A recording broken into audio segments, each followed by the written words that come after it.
Un buen día, nuestro antepasado, el Homo erectus, descubrió el fuego. ¿Eh? ¡Anda! ¡Fuego! Con ingenio, se puso manos a la obra e inventó la luz. Después la calefacción. Y el pollo a la barbacoa. La noticia corrió como la pólvora. Muy pronto, el Homo erectus empezó a cocer barro y a fundir metales. La intrépida humanidad acababa de emprender el camino del progreso.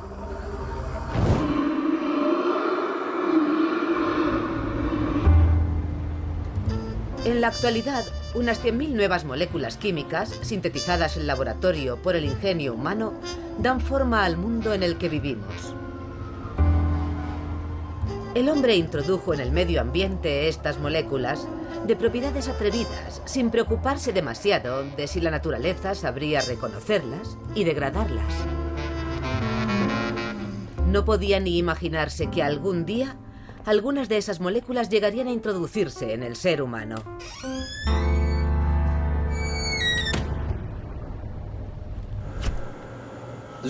Aquí tengo unos tubos de ensayo con sangre de cordones de bebés.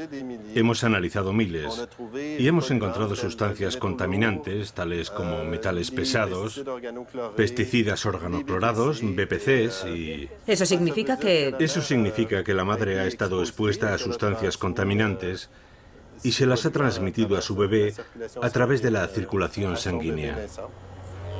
El progreso no se detiene. Después del Homo erectus y del Homo sapiens, estamos ante el Homo toxicus.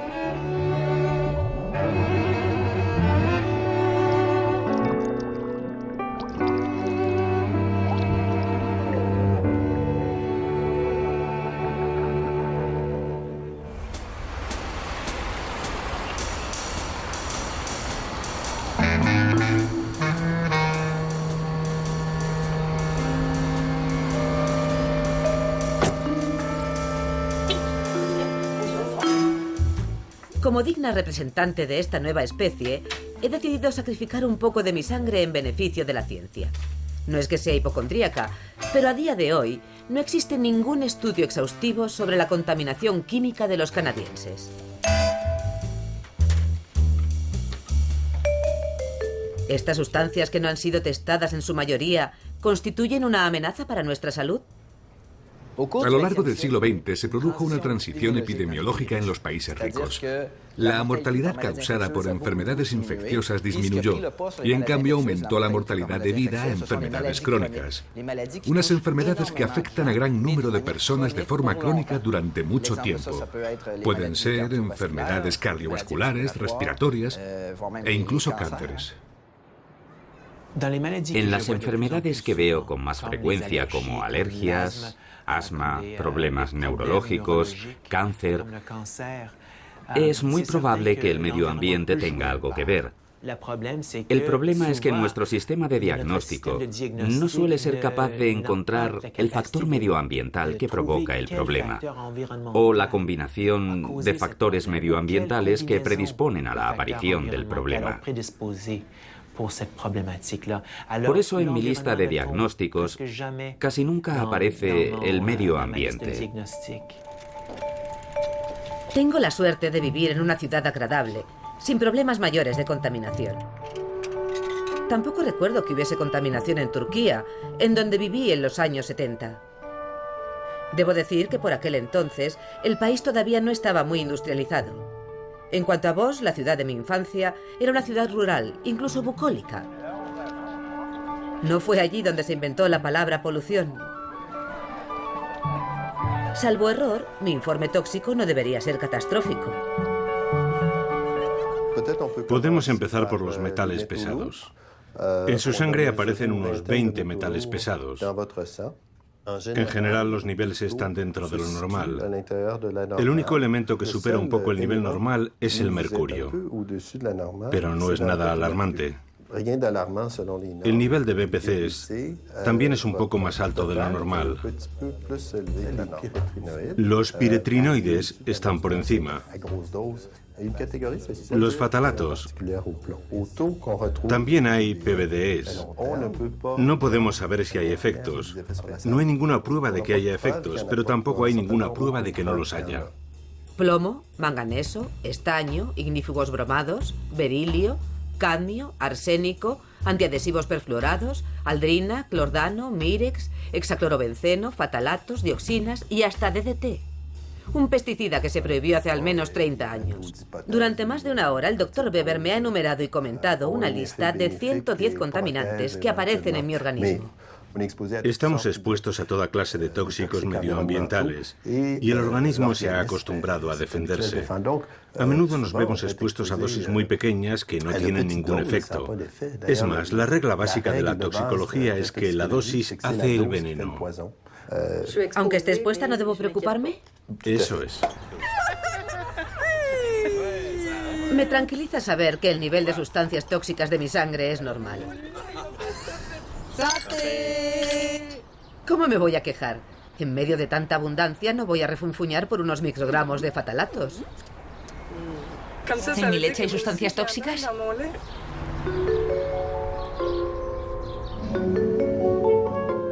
Cada año en Norteamérica se lanzan al medio ambiente 4 millones de toneladas de sustancias químicas. Es el precio que hay que pagar por producir y destruir todo lo que consumimos.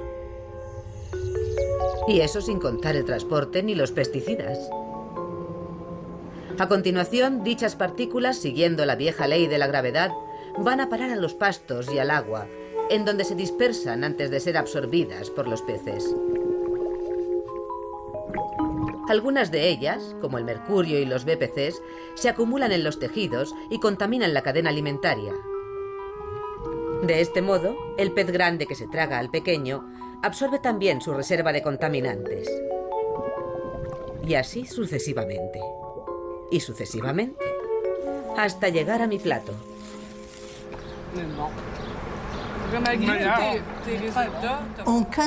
Se sabe muy poco sobre el efecto de todas estas sustancias tomadas en conjunto.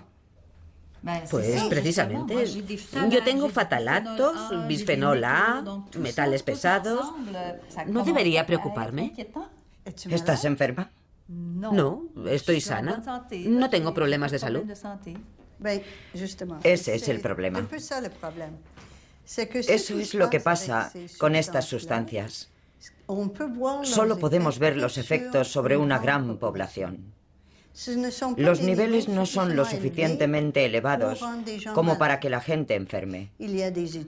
Hay estudios que muestran, por ejemplo, que existe una relación entre el nivel de BPCs en sangre y las secreciones de las hormonas tiroideas. Y esto es importante porque sabemos que en nuestra sociedad el número de problemas de tiroides aumenta constantemente. He dicho que no estaba enferma, pero es cierto que he tenido problemas de tiroides que han ido desapareciendo, igual que aparecieron. ¿Podría estar relacionado? Nunca lo sabremos. En las personas es muy difícil establecer esta relación porque las enfermedades individuales son multifactoriales.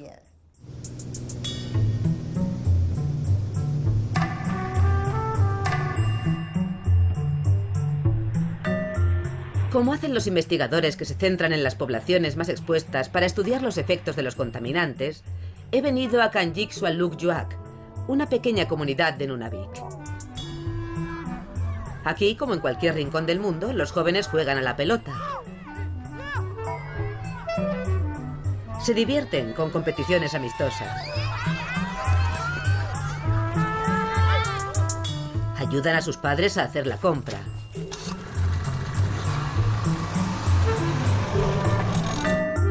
Los más pequeños aprenden a leer y a escribir en el colegio. Todo es como en cualquier otra parte del mundo. Pero hay algo que les diferencia de los demás aunque no quieran. La sangre de los esquimales presenta una de las concentraciones de mercurio y BPCs más elevadas del mundo.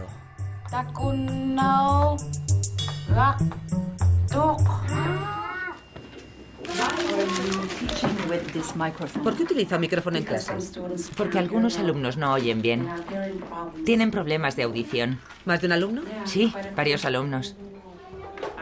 Yo he observado que va en aumento. ¿Le preocupa? Sí, un poco.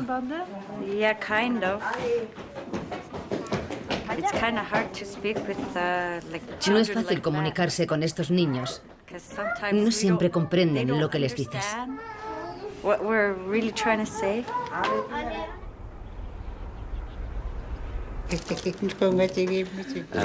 La otitis es el mal del Gran Norte. Vienen equipos de especialistas porque hay tantos casos de otitis en edades tempranas que el tímpano se deteriora.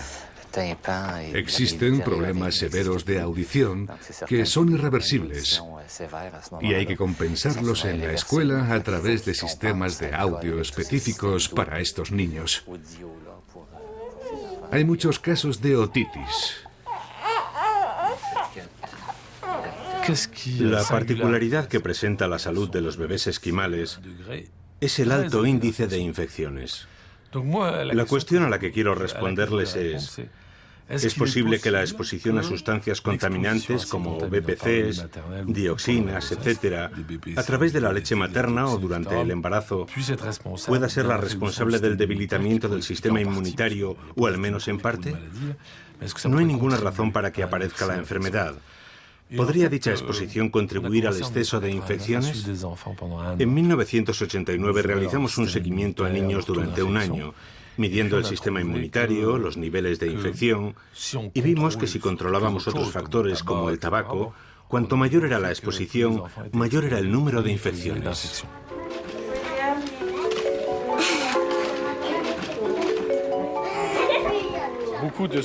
Muchas sustancias químicas de diferentes clases afectan al sistema inmunitario.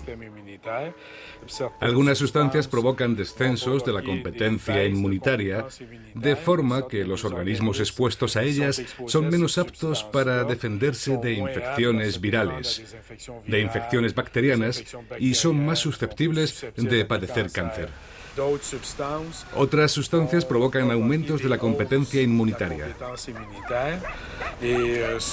Se tiende a pensar que es bueno estimular el sistema inmunitario, que estaremos más protegidos contra las infecciones.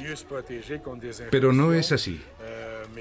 Estas sustancias provocan efectos mucho más graves, como la aparición de enfermedades autoinmunes, de hipersensibilidades como determinados tipos de alergias, y desajustan la regulación íntima del sistema inmunitario. Estamos en Semana Santa y todo el pueblo se reúne para celebrar la cena de Pascua. Pescado crudo, beluga y foca constituyen, junto con el caribú, la base de la dieta esquimal. Una comida sana y muy tradicional. Pero en la actualidad los mamíferos marinos del Ártico contienen unos niveles muy altos de contaminantes susceptibles de afectar al desarrollo de los niños y de los fetos. Solo unos microgramos, es cierto, pero unos microgramos de más, al fin y al cabo.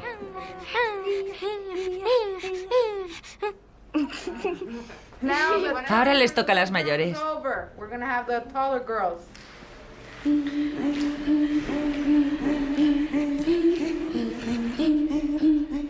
Los cantos guturales esquimales evocan los sonidos de la naturaleza, como el silbido del viento. El mismo viento que arrastra día tras día nuestros contaminantes industriales e incluso nuestros pesticidas hasta los fríos polares.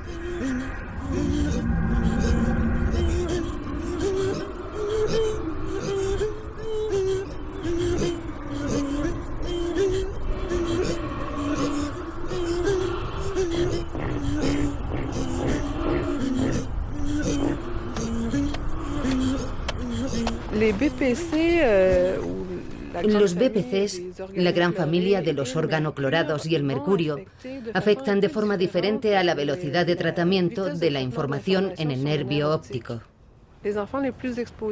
Los niños con mayor exposición necesitan más o menos tiempo antes de que la información se transfiera de la estimulación visual al nervio óptico.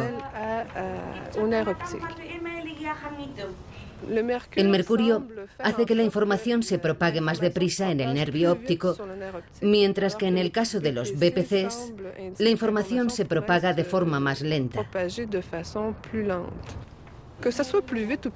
Que se propague más rápido no significa que sea mejor, ya que no garantiza que la información se esté tratando bien a nivel cerebral.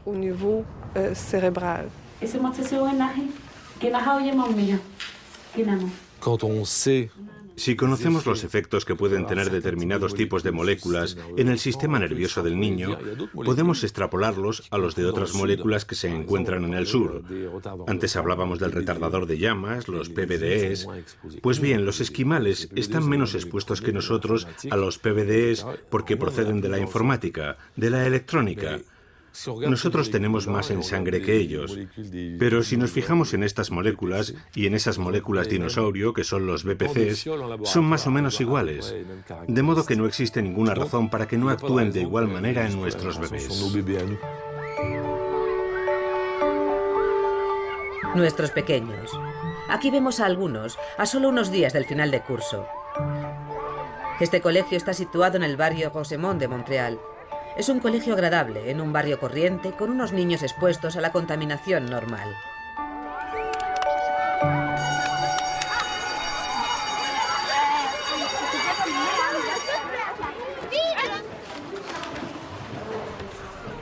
¿Tenemos que mirar a la cámara o a ti? A mí, mírame a mí. ¿Y de qué tenemos que hablar con usted? ¿Tenemos que hablar de la contaminación o de qué? Haz tus cosas, come tu almuerzo, habla con tus amigos. Julián, ¿qué tal estás? A principio de curso, me advirtieron de que tenía 2 alumnos en clase con alergias severas a los cacahuetes y a la fruta fresca, respectivamente. Tengo otro alumno al que le acaban de diagnosticar alergia a los cacahuetes. Los 3 niños tienen medicación, son los casos más peligrosos. Hay más niños alérgicos, pero se trata de alergias menores y no tengo que estar tan pendiente como en los otros 3 casos. ¿3 de cuántos? De 18. 3 de 18 en clase, es mucho. El director me habla de otra de sus preocupaciones.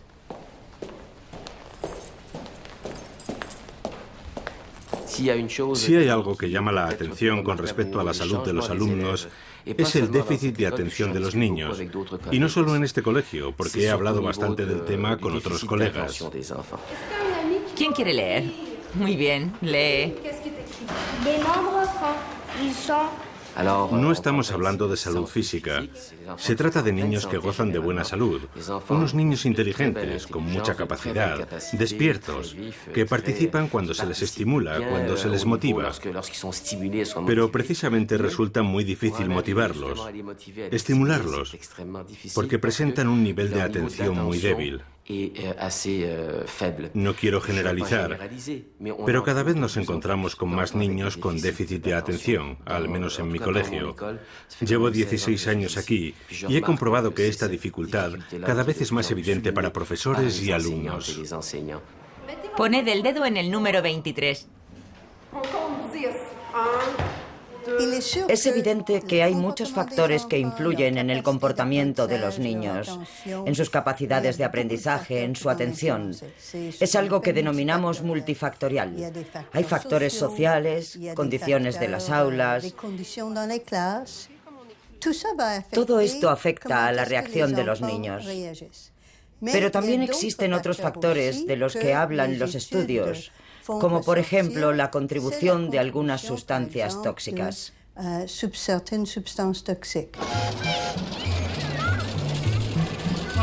Nuestros niños han nacido en el confort y la abundancia. Y para protegerlos del riesgo de incendio, hemos obligado a los fabricantes a impregnar los pijamas con sustancias ignífugas, como los PBDEs. Los peluches también las contienen, así como los sillones y los omnipresentes ordenadores. Pero cuando utilizamos los productos, las partículas de estas sustancias migran en el aire. En los últimos 25 años, la concentración de PBDEs en la leche materna se ha multiplicado por 100. Y aunque sigamos hablando de una dosis ínfima, se multiplica cada 5 años. aumento de peso, hiperactividad, atrofia de la glándula suprarrenal y disminución de las hormonas tiroideas. En líneas generales, esos son los resultados. Hemos puesto al ratón en una plataforma. Por encima de la plataforma hemos colocado una cámara que graba sus movimientos. Observamos que los ratones expuestos son mucho más activos que los ratones de control. Ahí tenemos 3 ratones de control, no expuestos. Los ratones expuestos a los PBDE se mueven mucho más. Sus movimientos son caóticos. Me atrevería a decir que son hiperactivos. La novedad es que utilizamos las dosis a las que nosotros mismos nos vemos expuestos, o similares a las que encontramos en la contaminación humana. Esa es la novedad. En realidad queríamos mostrar unos efectos que ya habían sido observados, pero en esta ocasión a dosis mucho más bajas. Y nos hemos encontrado con muchos efectos. Algunos nunca se habían observado. La hiperactividad, los problemas de hormonas tiroideas ya habían sido observados, pero con unas dosis a las que nunca nos veremos expuestos. No era real. En la vida cotidiana nos vemos expuestos a nanogramos, es decir, el equivalente a unos pocos granos de arena en una piscina olímpica. Pero se ha comprobado que esas dosis, por muy pequeñas que sean, alteran nuestros procesos biológicos.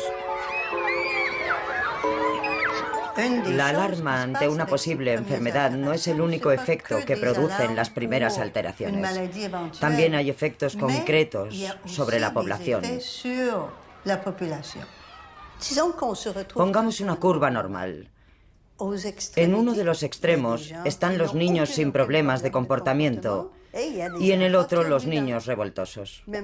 Lo mismo sucede con lo que denominamos inteligencia, el tipo de inteligencia que se mide en el colegio. Un pequeño desplazamiento de la curva de 5 puntos hace que toda la sociedad se desplace hacia abajo. Y eso significa que hay el doble de niños con problemas de aprendizaje, el doble de niños hiperactivos y la mitad de niños superdotados.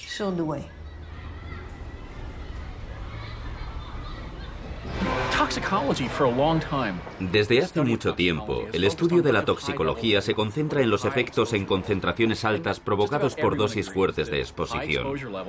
Todo el mundo coincide en que las exposiciones a niveles altos provocan problemas, toda clase de problemas. Pero los toxicólogos han estado ciegos frente al hecho de que niveles muy bajos de algunos contaminantes alteran la expresión de los genes. Los genes pueden expresarse o permanecer en silencio a lo largo de su vida. Hay un montón de genes que se vuelven activos y luego inactivos, de nuevo activos e inactivos o en parte activos y en parte inactivos. Se envían señales entre sí y fabrican las proteínas que necesitamos para estar sanos. Pero lo que hemos descubierto, la esencia de esta ciencia, es que niveles muy débiles de contaminación pueden alterar la manera de comportarse de los genes. En el corazón de la célula, en el núcleo, descansan los genes.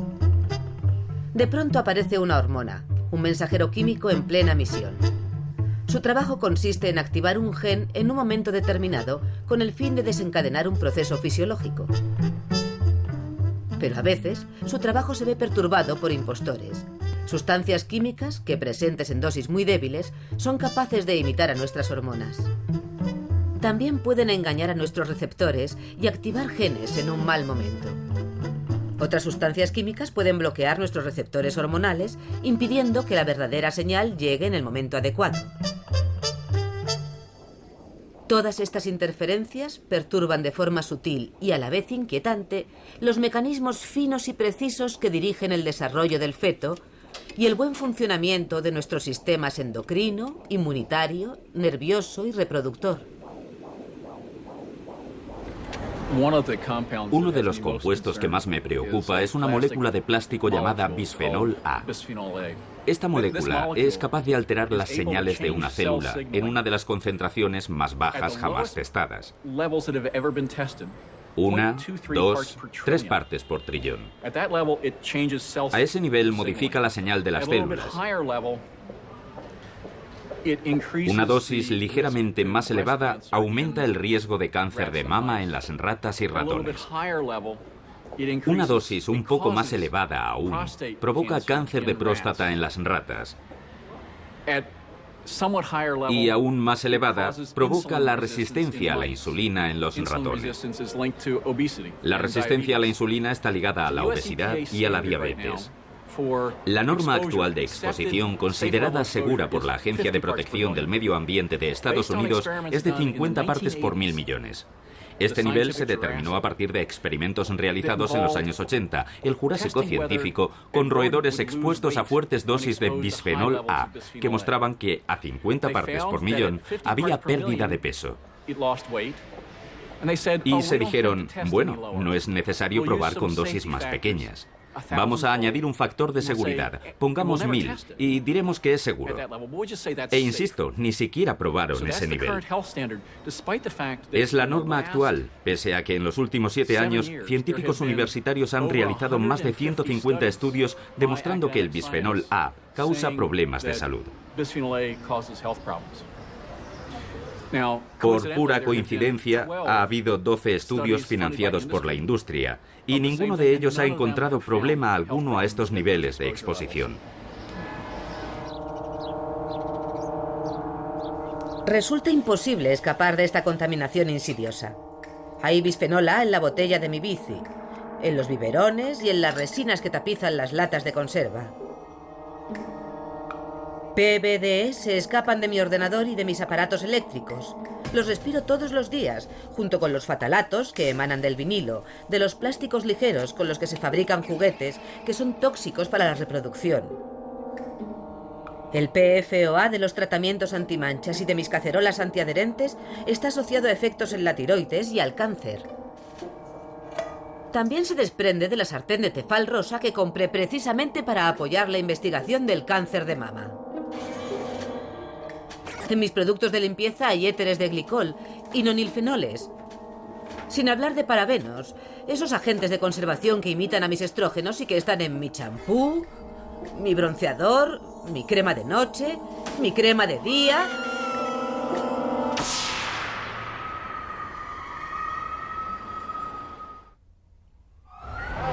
Mi cuerpo no es un vertedero. Este año tenemos un vertedero tóxico. La gente ha traído sus cosméticos. Tenemos el convencimiento de que sustancias químicas tóxicas, cancerígenas, mutágenas y perturbadoras endocrinas están presentes en los cosméticos y en los productos de cuidado corporal que hombres y mujeres utilizan, e incluso los niños. Dentífricos, colutorios, pintalabios, champús, están en todas partes. Pedimos a los fabricantes de cosméticos que se adhieran al acuerdo por unos cosméticos seguros, que se comprometan a retirar de los cosméticos y de los productos para el cuerpo los componentes que estén asociados al cáncer de mama.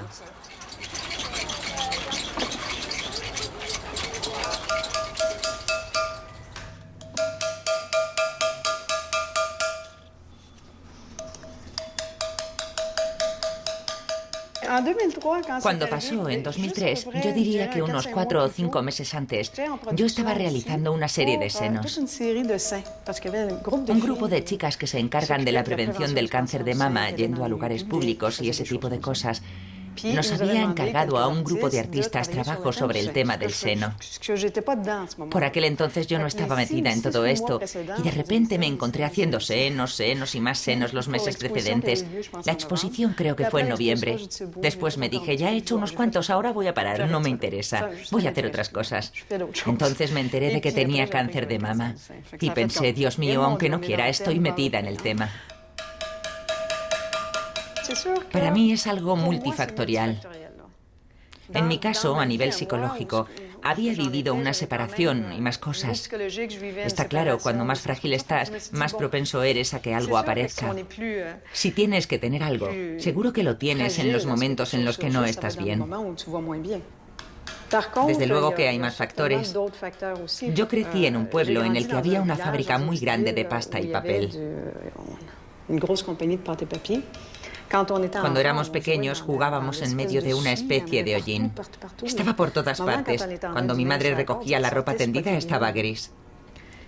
Cuando crecí, uno de mis primeros trabajos fue de horticultora para el gobierno.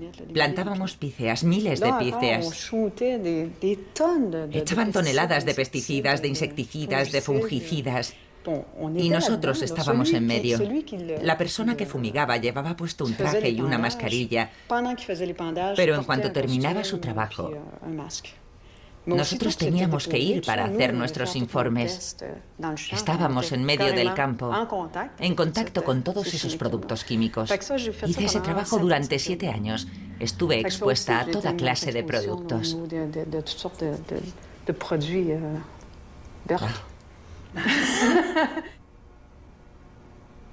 Yo diría que en la mayoría de los cánceres, en el 90%, se trata de una enfermedad que denominamos compleja, es decir, multifactorial. Y en todos los casos hablamos de una enfermedad que implica factores medioambientales y que es poligénica, es decir, hay varios genes implicados.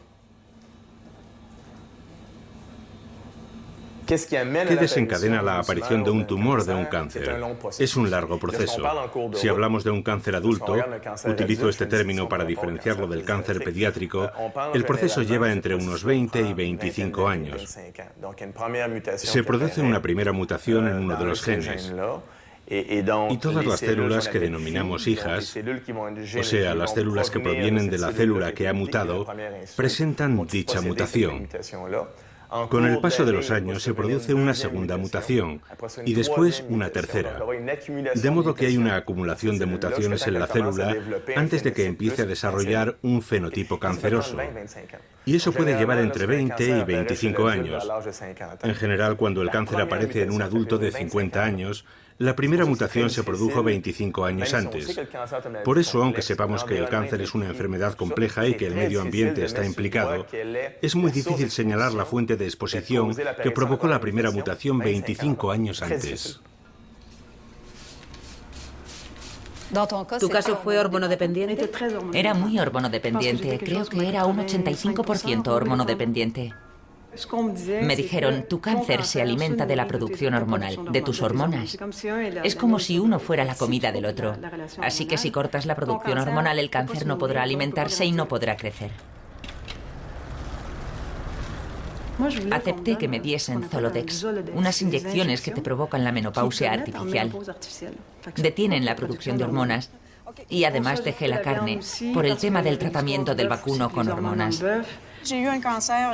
Hace unos años tuve un cáncer y me gustaría saber si sabe de dónde proviene su carne y si ha sido tratada con hormonas. Es muy importante para mí por una cuestión de salud. No creo, porque está todo controlado por... ¿Puede garantizármelo? ¿Tiene algún certificado o algo? No, pero puedo preguntárselo al proveedor. Vale, de momento no voy a comprarme. Espero a que se informe y volveré a verle. Muy bien, no hay problema. Me informaré. Muchas gracias. ¿Se ha informado sobre la carne de vacuno? Sí. He llamado hace un rato y me han dicho que las vacas del oeste de Canadá tienen muy pocas hormonas. Muy pocas. Muy bien. ¿Y sus vacas proceden del oeste? Sí, del oeste. Pero está controlado por el gobierno. En efecto, Canadá aprobó la utilización de 6 hormonas para aumentar la competitividad del vacuno. Y la de los ganaderos, claro está. En 2004, estos 3 científicos fueron despedidos de Santé Canadá, departamento del gobierno responsable de la salud pública, por oponerse públicamente a la decisión de sus superiores de aprobar un medicamento compuesto por 2 de esas hormonas. En aquel momento expuse mi inquietud con respecto a las anomalías que las hormonas provocaban en el sistema reproductor de las terneras, en las que se había probado la combinación de los medicamentos.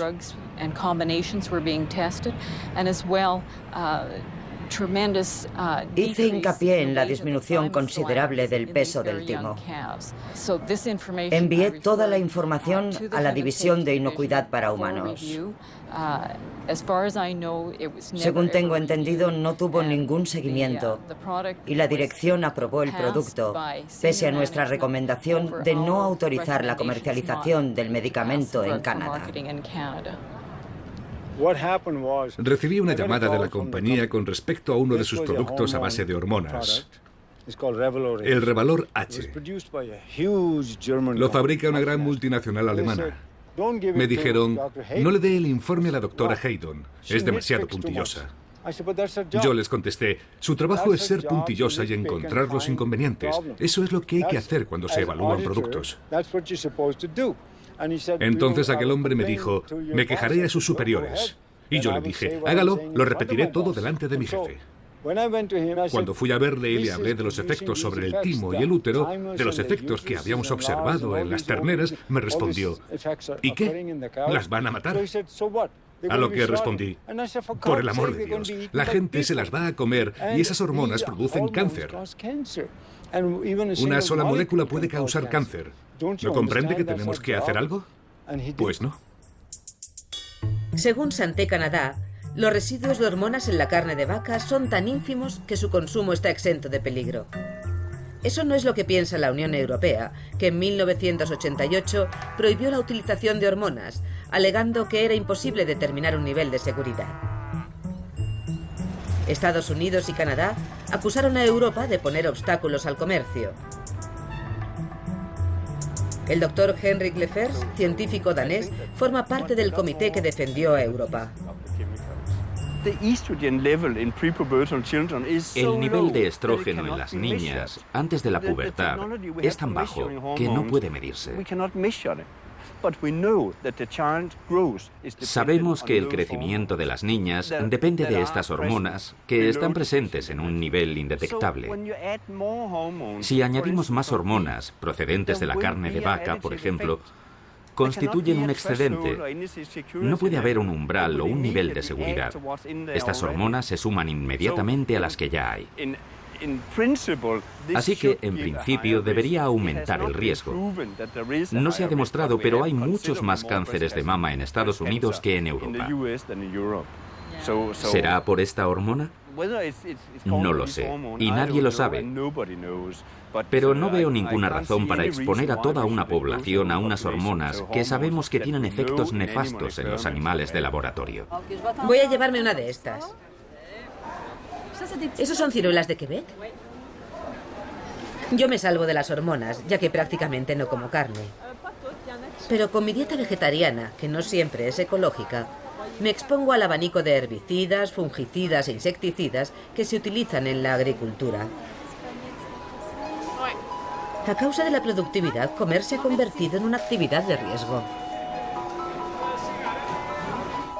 En nuestro estudio sobre niños, hemos visto que en el caso de los insecticidas organofosforados, todos los niños estaban expuestos. El 99% de los niños estaban expuestos a esta categoría de insecticidas. No solo estaban expuestos, sino que lo estaban a niveles más altos de lo que encontramos en la literatura científica. Hay amplios estudios realizados en Estados Unidos, Italia y otros países europeos. Y nuestros niños presentan una exposición mayor que la de los niños de esos estudios. Suponemos que nuestros niños consumen más fruta y verdura que los niños americanos.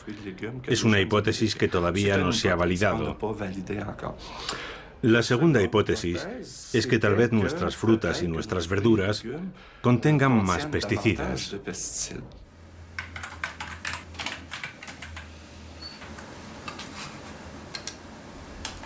¿Será verdad que nuestros niños están más expuestos porque nuestras normas son menos severas? En comparación con Europa, Canadá tolera el doble de tiramo en los tomates, 4 veces más carbofurano en las fresas, 400 veces más permetrina en algunas verduras con hojas y 1400 veces más metoxicloro en la fruta y verdura en general. En todos los casos son exposiciones débiles, pero existe una incertidumbre que nos lleva a ser cautos. Recientemente se han publicado artículos científicos sobre los efectos neurotóxicos de exposiciones a dosis muy débiles. El hecho de que determinados aprendizajes puedan verse ralentizados por exposiciones a dosis muy débiles durante largos periodos nos inquieta y nos lleva a buscar y a proponer medios para reducir la utilización de algunos productos y sobre todo a disminuir los residuos en los alimentos. Por el bien de nuestros niños, Quebec prohibió hace algunos años el uso de pesticidas con fines ornamentales, pese a las amenazas de demandas judiciales por parte de los fabricantes. Por lógica, deberían prohibirse también en la agricultura. Solo que toda nuestra agricultura se basa en la utilización de pesticidas. Prohibirlos supondría cambiar toda la técnica.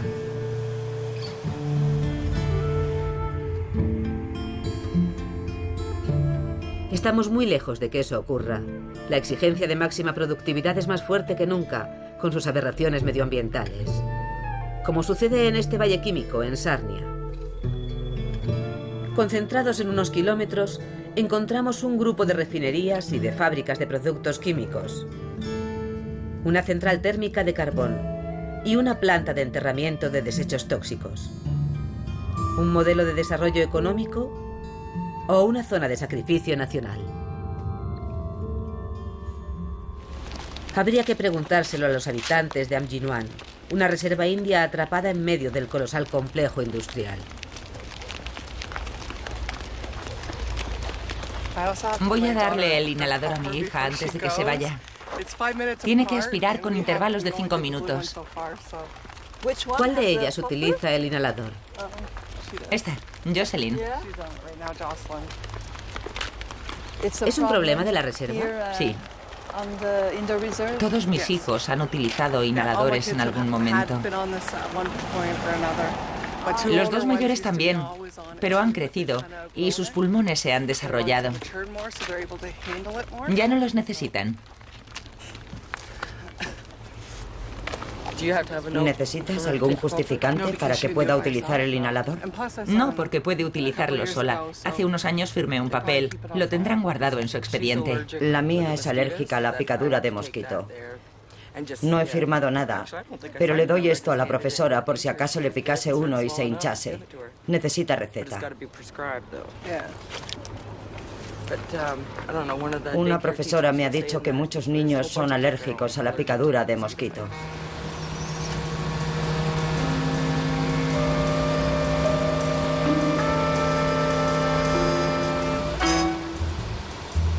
Quizá ya se hayan dado cuenta. En esta parada solo un chico ha subido al autobús. Y en las otras paradas sucede más o menos lo mismo. Es un fenómeno insólito que afecta a esta comunidad desde 1993. El descenso progresivo de los nacimientos masculinos. Hasta tal punto que hoy en Amjinoan nacen el doble de niñas que de niños. No, not the glasses. Es una suerte que hayas tenido un niño. Sí. ¿Y ahora qué estás esperando, niño o niña? La ecografía dice que es una niña, pero Ron, mi marido, está convencido de que es un niño. No hay nada seguro todavía. La ecografía no era concluyente en cuanto al sexo, pero lo más probable es que sea una niña. ¿Es tu primer hijo? Sí, antes tuve varios abortos. ¿Tú también? Sí, y tuve otro después, poco antes de quedarme embarazada, tuve un aborto. ¿Cuántos en total? 4 en total. Cuando estaba embarazada de Miscuan, nuestra mayor preocupación era que no llegase a término. Cuando pasamos el tercer mes, fue una etapa muy buena. Y cuando supimos que era un niño, fue una noticia maravillosa. He crecido aquí. Aquí he pasado toda mi vida. Veía Sancor por la ventana trasera. Las luces de la refinería eran nuestras lamparitas de noche. El teléfono sonaba a las 3 de la madrugada para decirnos que había que evacuar. Así nos hemos pasado toda la vida.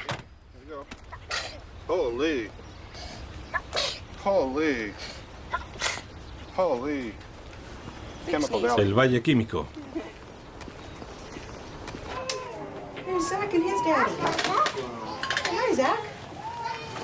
We have smells and smoke and stuff all the time. Hay humo y olores todo el tiempo. Precisamente el lunes salía humo negro de ahí. Nuestro vigilante llamó al 911. Vinieron los del gas, estuvieron haciendo preguntas en la Sancor, creo. No nos dijeron lo que pasaba. El humo venía de detrás de los árboles. Así que decidimos no salir. Cuando no sabemos lo que pasa, nos quedamos dentro.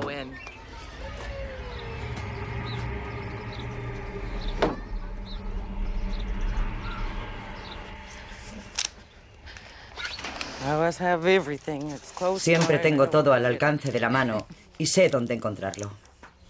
Qué bien que lo haya conservado. No sale de aquí, he trabajado mucho con él. Aquí está, el cuadro del niño y el de la niña. Aquí está representada una niña de 16 años. Los puntos naranja representan problemas respiratorios, sangrado de la nariz y dolores de garganta. Los azules también son muy interesantes. Representan problemas de audición, de oído y pérdida de visión. Estos representan problemas de aprendizaje o de comportamiento, déficit de atención, hiperactividad y todo eso. Vaya. Este es el chico. Aquí tenemos dificultades de aprendizaje. En naranja, problemas respiratorios. No dejan de repetirnos. Es porque ustedes fuman y beben. Es por el alcohol, por las drogas. Esa es la causa de todo lo que nos sucede. Aquí tenemos una mujer adulta.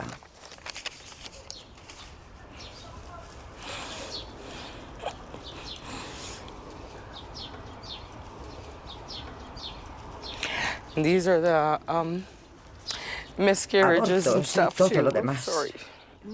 Discúlpeme.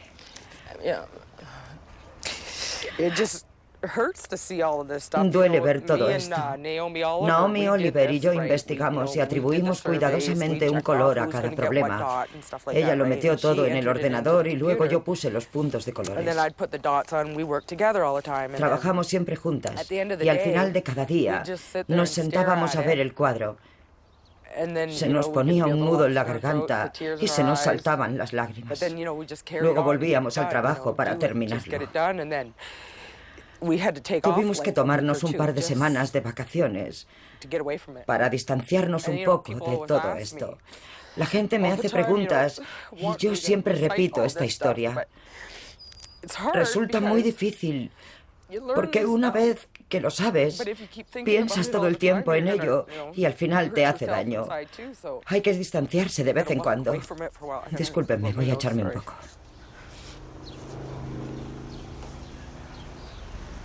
La sex ratio es un aspecto muy importante. Es un indicador de otros problemas. No se modifica de forma aislada.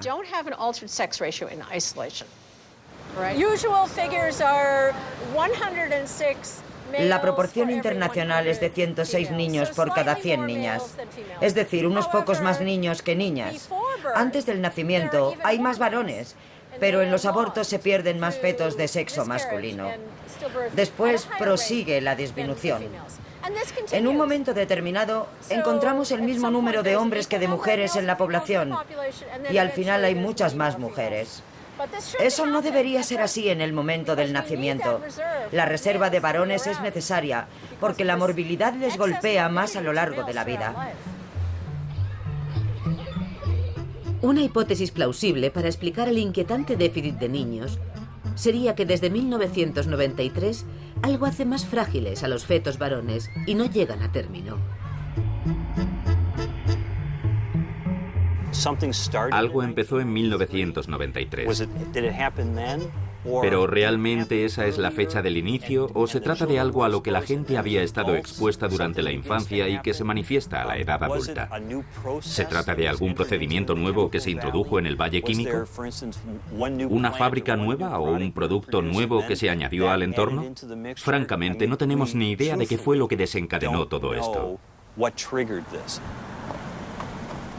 Los representantes de la industria no estaban disponibles para una entrevista en ninguna de mis 2 visitas a Sarnia.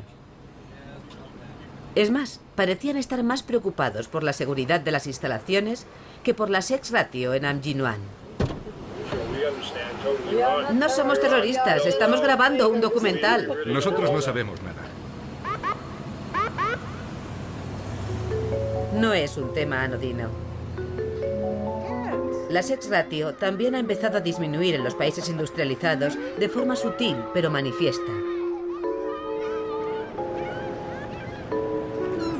Los cientos de perturbadores endocrinos presentes en el medio ambiente podrían explicar este trastorno de la reproducción humana.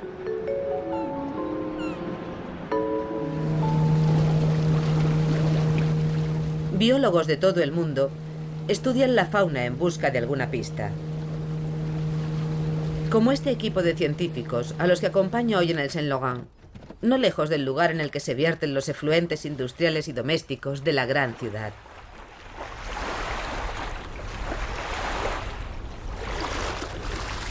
El Saint-Laurent es una sopa de contaminantes. Hay miles. Sabemos que en este lugar hay contaminantes que actúan como estrógenos. Es lo que conocemos como xenoestrógenos. En particular encontramos nonifenoles, un detergente que tiene un potencial estrogénico. Hemos observado que un aumento de la exposición a productos estrogénicos produce un descenso de la espermatogénesis, es decir, los peces producen menos espermatozoides y los que producen tienen menos movilidad, nadan menos. Esto es importante porque en el caso de los peces los espermatozoides solo son móviles durante unos 30 segundos, de modo que si son más lentos y si son móviles durante menos tiempo, la posibilidad de fecundación desciende. Hemos observado algo más, y es que junto con el descenso de la espermatogénesis y el aumento de contaminación de estrógeno, encontramos muchos peces con una condición que denominamos intersexo, peces que en los testículos presentan fragmentos de ovarios y en vez de formar espermatozoides, forman huevos. ¿Se trata de la mayoría de peces o de un porcentaje pequeño? En los lugares más contaminados se da en un tercio de los peces. No puedo evitar pensar que puede afectar también al sistema reproductor de los humanos. Es muy posible. Se han realizado estudios en los grandes lagos que revelan que las personas que comen mucho pescado tienen un cociente intelectual más bajo. Daniel Sir y yo hacemos un experimento con ratas.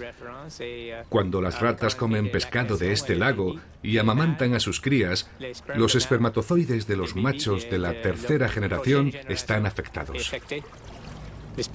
Es preocupante para los humanos. Si se perturban las hormonas o el sistema endocrino de los animales y de los humanos, aparecen problemas realmente serios. Para mí es uno de los problemas del medio ambiente más importantes del mundo.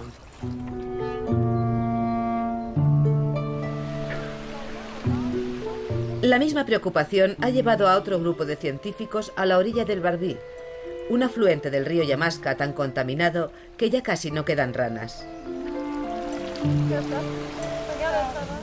El río atraviesa una región plagada de plantaciones de maíz y soja. Piensan que la presencia de atracina en el agua, el herbicida más utilizado para el maíz, afecta al sistema reproductor de los batracios. Esto podría explicar, al menos en parte, su descenso.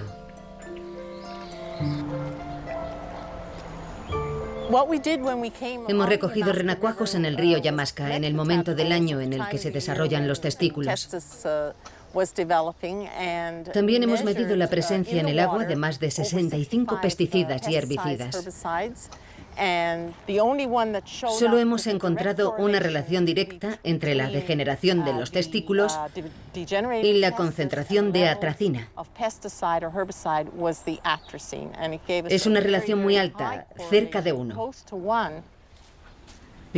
La particularidad de la atracina es que presenta su mayor concentración en el agua, precisamente en el momento en el que los renacuajos se desarrollan. Por eso es tan crítico. Vale, ¿quieres pasar sobre estas partes otra vez? Las células germinales que van a dar lugar a los espermatozoides de estos organismos para el resto de su vida aparecen, toman forma e inician el desarrollo en ese preciso momento. Si se eliminan en este estado, no estarán disponibles para el ciclo continuo de la espermatogénesis.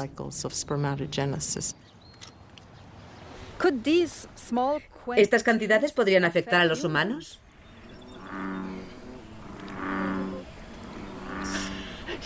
Le ha contestado. ¿La rana toro? Sí. Ha dicho por supuesto.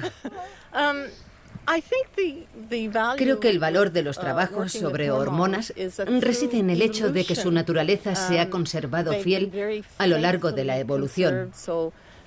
Las formas inferiores de estrógenos son idénticas a las formas más evolucionadas. Ocurre igual con los receptores sobre los que actúan.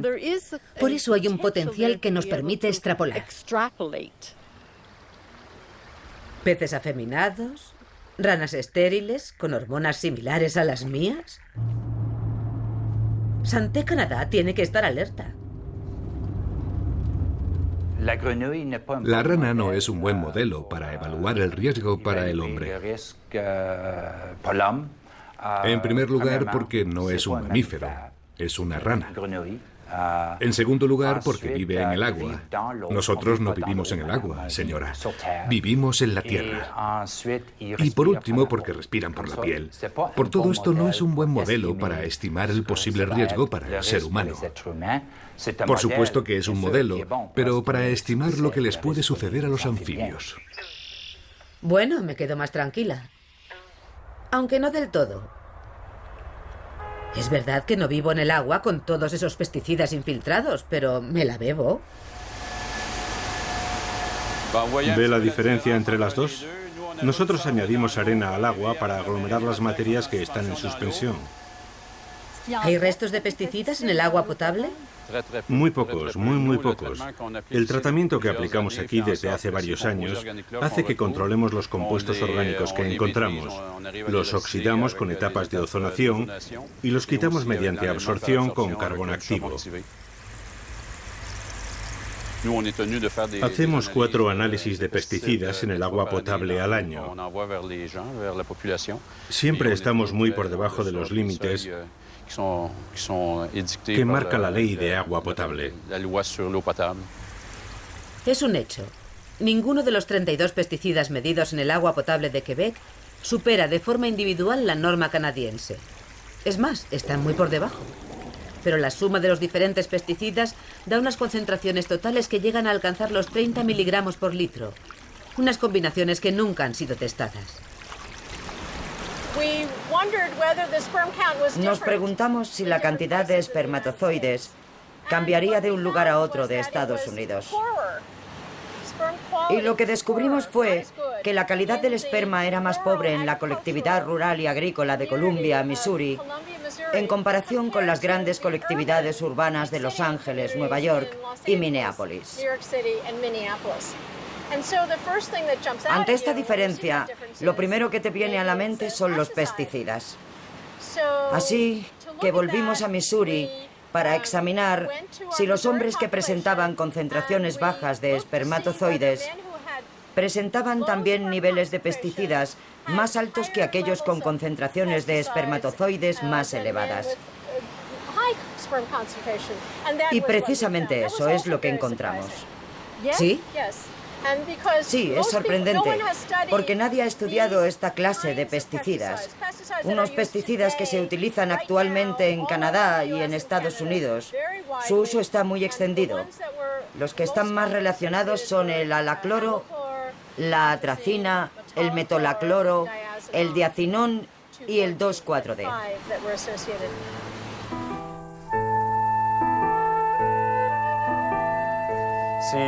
Yo nací aquí. Viendo pasar cada mañana a todos estos agricultores, aprendí mi primera palabra: tractor. Es mi ídolo. Es él. Es Jacques Cartier. Cuando era pequeño le admiraba. Iba a su casa con su hijo. ¿Es agricultor? Es agricultor, sí. Mis padres vivían en la ciudad. Mi padre es de Saint-Thérèse y mi madre de Laval. Pero cuando se conocieron, los dos tenían la misma idea, irse a vivir al campo. Compraron esta casa hace 30 años. Recuerdo que en los 80 hubo una crisis muy grande. Querían talar los árboles y mis padres lucharon mucho para protegerlos. Empezaron a talar árboles, a agrandar zanjas, a drenar los terrenos. Era la nueva agricultura, el maíz, el monocultivo. Poco a poco las familias se transformaron, vendieron las vacas para comprar tractores y se dedicaron al monocultivo. Mis padres se establecieron aquí con el objetivo de criar a sus hijos en la naturaleza, en el campo, al aire libre. Esa era su idea.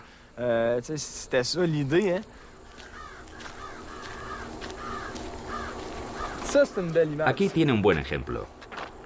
Se ve la deforestación. No se ve un árbol, o muy pocos. Voy a ponerle un ejemplo.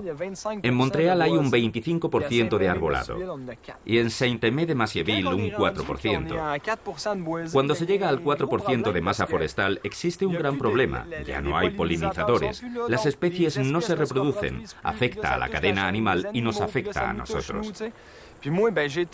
A mí me ha afectado. En teoría tendré problemas de reproducción cuando decida tener un hijo. Tendré problemas debido al medio agrario en el que nací. Me han dicho que tengo un nivel anormalmente bajo de espermatozoides reproductores. Puedo tener hijos, puede suceder, porque se necesita solo un espermatozoide entre 1000 millones, pero tengo un problema. Y creo que no soy el único. Aunque pienso que se esconde el problema, no se han hecho estudios. A mí me gustaría estar al corriente, saber por qué sucede. Sé que hay un problema con las ranas hembra, que no hay machos. Machos que se vuelven hembras. Eso es un problema de salud pública. ¿Lo están investigando?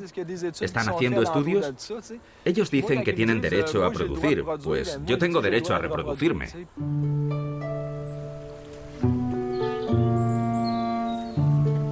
Alex nunca sabrá qué ha provocado la disminución de su fertilidad, pero sus preguntas no me son indiferentes.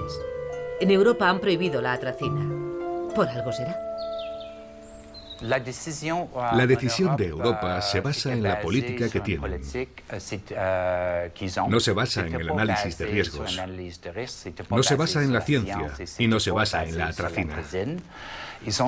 Tienen una política que prohíbe cualquier producto químico en aguas subterráneas en concentraciones superiores a 0,1 partes por billón. ¿Esta política es el principio de precaución? En Canadá también utilizamos una aproximación de precaución y si se determina que hay riesgo inminente para la salud o para el medio ambiente, se hace lo que sea necesario para remediar la situación. Ya lo hemos hecho en el pasado. En el caso de la atracina no era una cuestión de riesgo inminente y aún así hemos reducido los niveles de aplicación. Hay medidas de mitigación, de atenuación que reducen al mínimo el riesgo asociado al medio ambiente y a la salud de los humanos.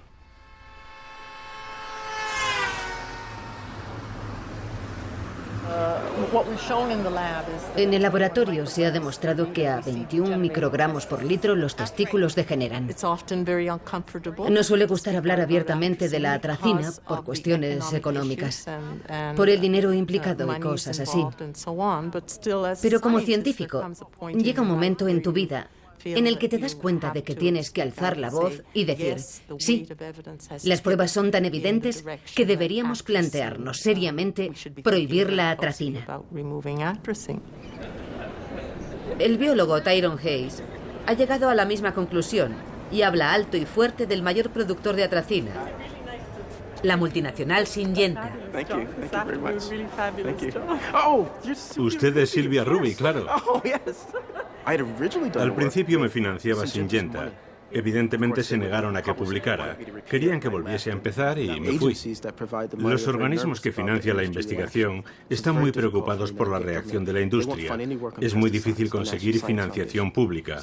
La Fundación Nacional para la Ciencia no financia ninguna investigación sobre pesticidas. Mi financiación proviene de empresas privadas del sector del agua o de ciudadanos preocupados con recursos para hacer donaciones. Los otros organismos tienen miedo a la influencia de la industria en los funcionarios. Hay otros 2 científicos que han obtenido los mismos resultados con atracina. Ya lo he dicho, las únicas personas que no recomiendan prohibirla son las que reciben el dinero de Syngenta. Pero claro, es pura coincidencia, por supuesto. No creo que Estados Unidos vaya a reglamentar sobre la atracina. Tienen una industria muy importante con mucha influencia sobre los políticos gubernamentales. Si se reglamentase algo, sería a nivel local, estado por estado. Eso es lo que ha sucedido en Europa. La prohibieron algunos países. La compañía no quiere que diga prohibir. Corrijo, rechazaron la aprobación reglamentaria. Algunos países lo hicieron y luego le siguió el conjunto de la Unión Europea. Pero yo no creo que el gobierno federal aquí... Bueno, quizás.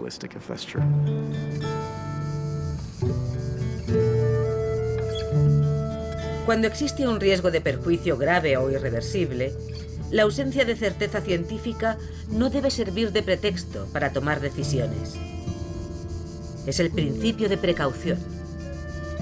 Lo único que puede decirse es que la evaluación de perjuicio grave o de riesgo inminente parece sujeta a interpretación de un continente a otro.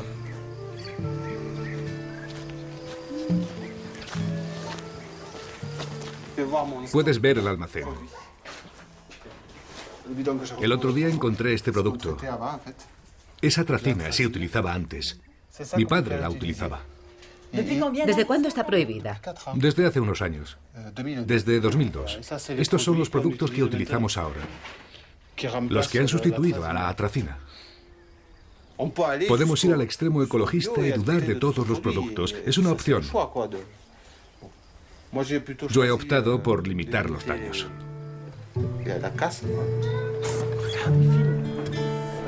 Dame la mano.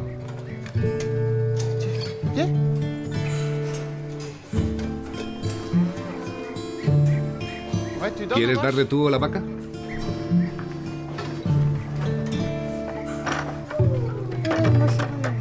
Cariño, no te he visto llegar. Tienes que avisarme cuando llegas. ¿Es su hija? Sí, es mi hija Ailina. La adoptamos en Madagascar. Lleva un año con nosotros. ¿Por qué adoptaron? Porque no podíamos tener hijos biológicos. Para ser claros, porque tengo muy pocos espermatozoides. Nos decidimos a adoptar y fue muy largo. Tuvimos que esperar 15 meses a Ailina. Fuimos 3 veces a Madagascar. No han encontrado la causa. No se sabe. Han pensado en todo, en la contaminación, en los herbicidas. Antes estábamos menos protegidos de los productos, no como ahora. Y además antes se utilizaban productos mucho más fuertes.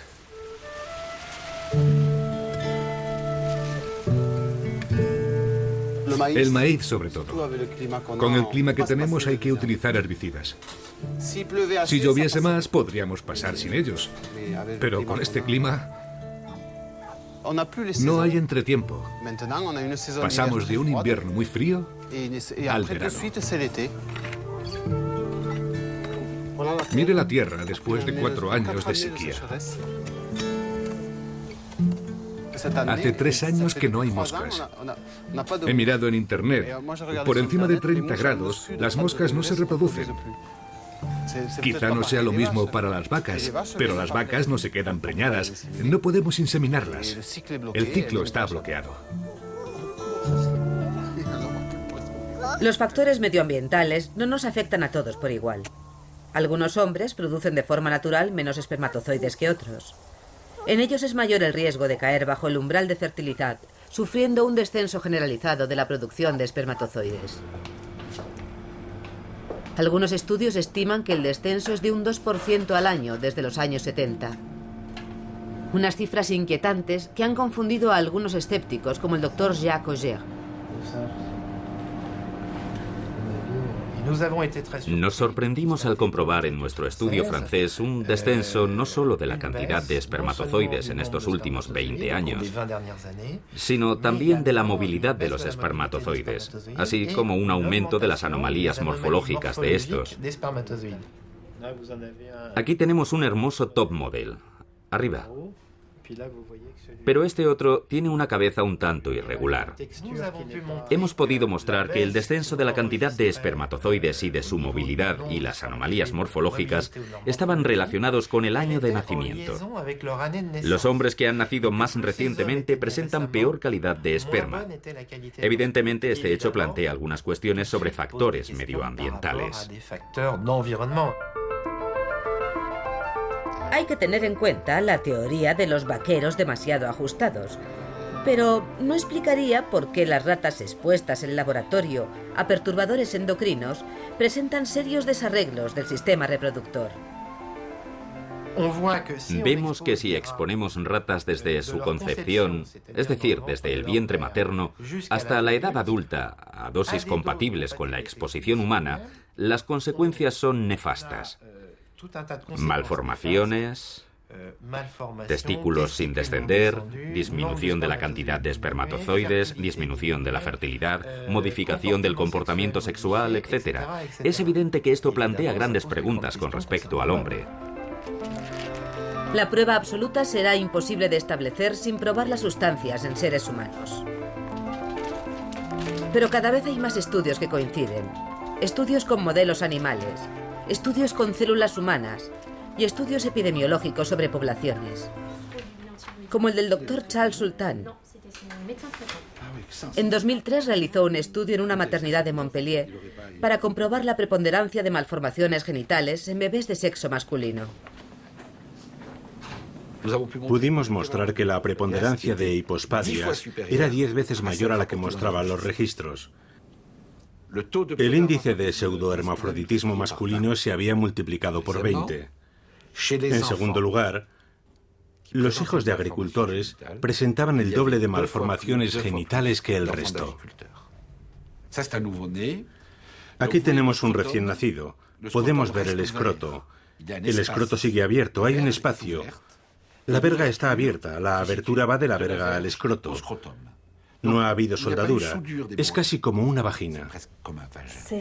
Son como unos labios muy grandes. Exactamente, pero ¿qué diferencia hay entre un hombre y una mujer? Tienen el mismo origen. Es la primera vez que me doy cuenta de que todos somos concebidos hembras. ¿Es así? Por supuesto, los hombres tenemos testosterona, gracias a la cual este pequeño glande es un clítoris. Eso es. Es un clítoris. Pues bien, nuestro clítoris crece bajo la acción de la testosterona. Tenemos delante a un recién nacido que presenta una malformación genital. Tiene unos niveles de hormonas masculinas estrictamente normales. Y los genes responsables de la acción de dichas hormonas también son normales. De modo que la única hipótesis es que durante la vida fetal, un factor X se opuso a la acción de las hormonas masculinas, y este factor X bien podría ser un pesticida. Sabemos, y lo hemos demostrado in vitro sobre una cadena de células, que actúa sustituyendo al receptor e impidiendo la acción de la testosterona. Estamos moviéndonos sobre un volcán. Usted está sobre un volcán.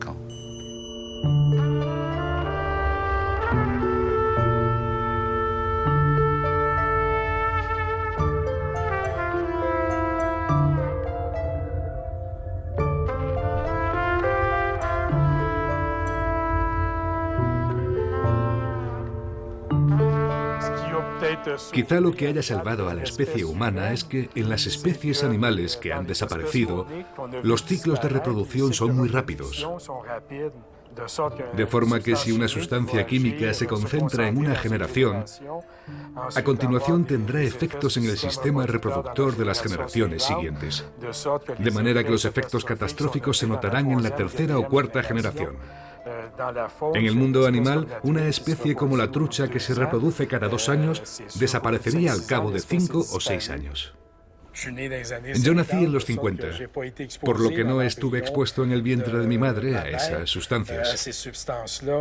Pero mis hijos sí que han estado expuestos cuando eran embriones en el vientre materno a padecer los efectos de sustancias químicas durante su desarrollo. De forma que la próxima generación se corresponde con la generación que en el mundo animal muestra los efectos más importantes de las sustancias químicas.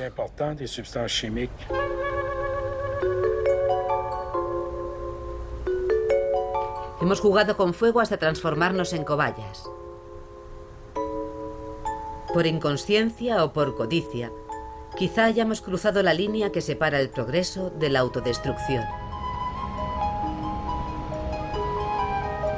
Antes no lo sabíamos. El fuego cumplía su promesa de progreso y nosotros pensábamos que la tierra y los mares eran capaces de absorber todos nuestros desechos. Ahora están en nuestro cuerpo.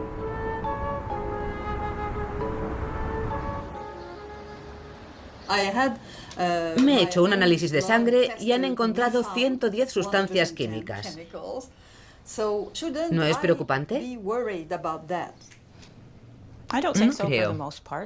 Al menos en el caso de la mayoría de los productos químicos a los que se ven expuestos los canadienses.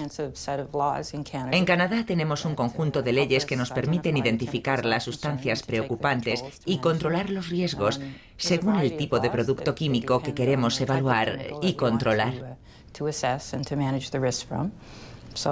En cuanto a los pesticidas, existe una ley, la Ley para Productos Antiparasitarios.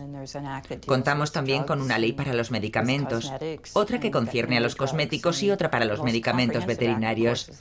Claro que la ley más general es la Ley Canadiense para la Protección del Medio Ambiente, en la que yo trabajo. Dicha ley otorga al gobierno federal el poder de exigir información de las industrias para que podamos evaluar los riesgos asociados a los productos químicos y así controlarlos de una manera apropiada. ¿Creen que el papel de Santé Canada era proteger su salud mediante una aproximación de precaución? Desengáñense. Hoy controlan los riesgos. Evalúan para usted el riesgo aceptable.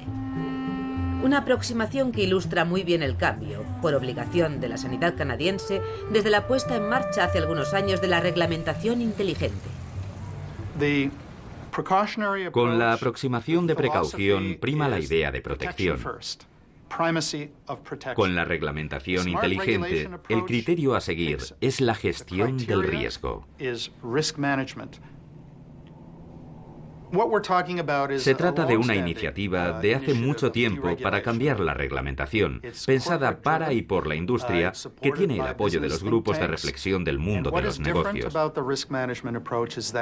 Lo que cambia con esta aproximación de gestión del riesgo es que se elevan las consideraciones de competitividad económica al mismo nivel que las consideraciones de salud, seguridad y protección. Es como si dijeran, ya que tienen que regular, háganlo otorgando el mismo peso a nuestras preocupaciones sobre la competitividad y los costes. Quizás con este objetivo, Canadá prohibió en 2006 4 PBDEs, que ya han sido retirados del mercado por la industria. En cuanto al PBDE más utilizado en el mercado, Santé Canada se remite a las medidas voluntarias de la industria y a la vigilancia de los consumidores. Recomendaciones de Santé Canada con respecto a los PBDEs. Pregunte al comerciante sobre los PBDEs antes de comprar. Muy bien, pues buena suerte, hágalo. Limite el consumo de alimentos grasos. Nada que ver. Haga limpieza en casa con frecuencia. Siguiendo esta línea de consejos, el ciudadano que desee controlar el riesgo evitará en la medida de lo posible ser A. Un esquimal, B. Un indio americano, C. Un pobre incapaz de pagar todos los días productos ecológicos. De igual modo, el ciudadano seguirá también los consejos generosamente prodigados por la industria para protegerse del cáncer. Comer mucha fibra acompañada de fruta y verdura para reducir el riesgo de cáncer en un 40%.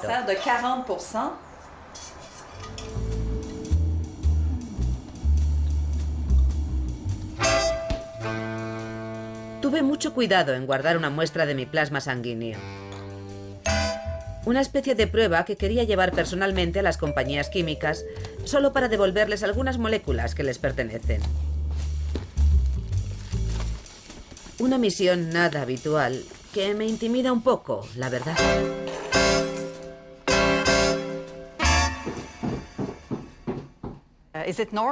¿Es normal que tengamos todas estas sustancias en el cuerpo? Necesito más información sobre este fenómeno. Desde la Asociación de Fabricantes de Productos Químicos hemos apoyado los esfuerzos realizados por Santé Canadá para poner en marcha un programa de biovigilancia de las sustancias químicas sobre una amplia muestra de población. Para usted es importante lo que hay en su sangre, por supuesto, pero hasta el momento, este tipo de análisis se ha realizado a muy pocas personas. Necesitamos una muestra más amplia. Necesitamos conocer lo que hay en la sangre de la gente. Eso ayudaría a la industria a establecer prioridades y a reducir la contribución al fenómeno. El portavoz de la industria ha hecho muy bien su papel. Ha subrayado las acciones voluntarias de las empresas en el ámbito del medio ambiente. Ha reiterado la voluntad de colaborar en el nuevo programa canadiense de evaluación de sustancias químicas y ha asegurado que los errores del pasado no se repetirán. Pero de ahí a prohibir todas las sustancias químicas... La posición de la industria siempre es hacer más estudios. ¿Cuántas pruebas se necesitan para prohibir un producto? La prohibición es una herramienta válida para la gestión del riesgo, pero no es la única. El principio de la gestión del riesgo es que limitando, controlando las exposiciones, se llega a los mismos resultados. Quería dejarle esto como recuerdo, para que no olvide lo que me ha dicho. Es un poco de mi plasma sanguíneo. Muy bien. A cambio le doy mi informe sobre la reducción de emisiones, aunque su regalo es más personal. Seamos sensatos. Las fuerzas del mercado no tienden espontáneamente a favorecer la salud pública. Con el tabaco los éxitos vinieron cuando pararon de decirles a los individuos que dejaran de fumar y se centraron en las prácticas comerciales. Si no, llevas 20 años de retraso. Cuando intentas proteger a las personas del tabaco, la industria va 6 años por delante haciéndoles dependientes y exponiéndoles más aún para vender su producto. Las decisiones individuales cuentan, pero las de los ministros, directivos, especialistas en empresas y todos los interesados en vender tienen más impacto que las decisiones de las personas que están expuestas al producto que deben consumir. ¿Se pueden cometer faltas de ortografía?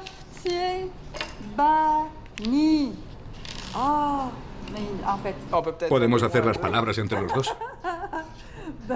Prohibido, eso es. Muchas gracias. ¿Les apetece comer algo?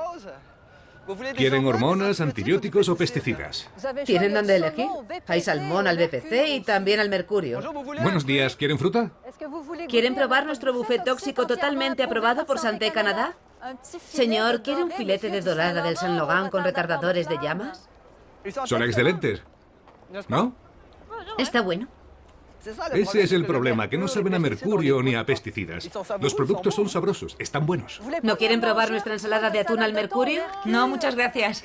Uva con pesticidas. Es muy sabrosa. Tiene muy buena pinta. Pruébela. También tienen fatalatos. Hemos encontrado fatalatos. Están en el plástico, en el vinilo. Hay antibióticos en el cerdo, en el pollo. Mantequilla al ajo y nonilfenoles. ¿Qué son los nonilfenoles? Tiene pinta de tóxico, solo el nombre ya suena tóxico. Yo hago la mantequilla al ajo con margarina, luego pongo ajo y lo bato. Lo guardo en un tupper porque la margarina sola no sabe a nada. ¡Qué hambre me está entrando! A mí también, tengo hambre, lo miro y me lo comería. Comemos eso todos los días. No hay otra cosa. Como quieras, pero si no comemos esto, ¿qué comemos? ¿Ayunamos? ¡Carol, ven a ayudarme!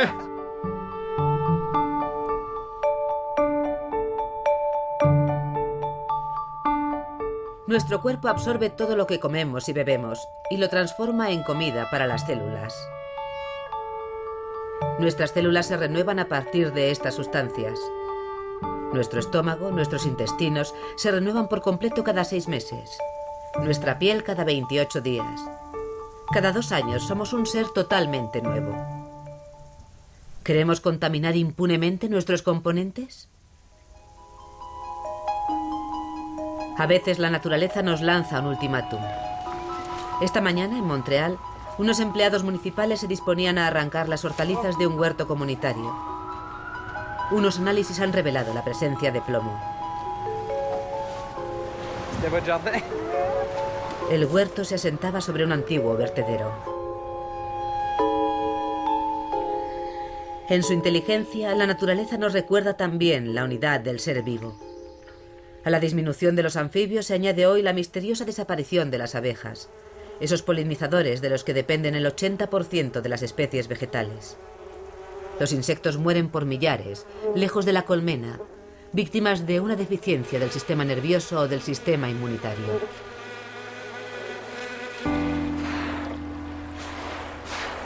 En la desembocadura del Saguenay, las ballenas beluga del Saint-Laurent también están en peligro de extinción.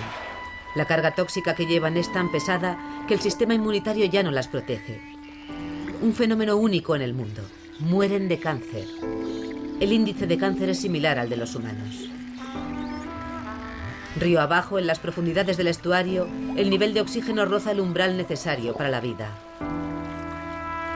Río arriba, el lago Saint-Pierre, en el que Alex aprendió a pescar, se enloda y desaparece poco a poco. Un río se muere y los hombres no tendrán descendencia. Y sin embargo, en la carrera ciega por el beneficio inmediato, el hombre introduce en el medio ambiente alimentos transgénicos y nanopartículas cuyos efectos sobre la salud apenas se han estudiado. De un riesgo aceptable a otro riesgo aceptable, admitimos la intoxicación progresiva de todo ser vivo. Y como sucede con el clima, nadie sabe cuándo cruzaremos el punto de ruptura.